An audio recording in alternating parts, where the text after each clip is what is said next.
I've noticed from speaking to companies of all different shapes and sizes recently that well-being at work is often misconstrued as like a side initiative, as if it's not really fundamental to leadership, business, and the bottom line. But here's my take on it, okay?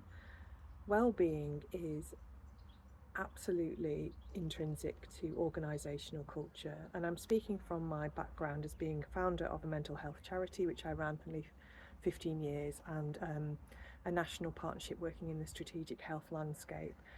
And I think it's really important that we see beyond the idea that a well-being strategy is maybe access to an app, nutritional food, maybe the occasional yoga session or awareness day. Those things in and of themselves are great and really important, but they don't constitute a well-being strategy at work, because work is a place where people bring their whole selves, regardless of what we say about compartmentalizing.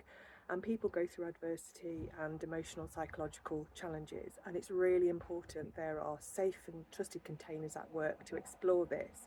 So we're talking more about deeply trusted relational dynamics. So if you come back maybe from maternity, paternity leave, that transition is really difficult at work. If you've been off sick, you've had mental health challenges, or just life events, ill health, fertility challenges, maybe midlife, where are the opportunities in your work beyond policy for people to explore this and feel safe so that they can show up at work as they are and truly flourish?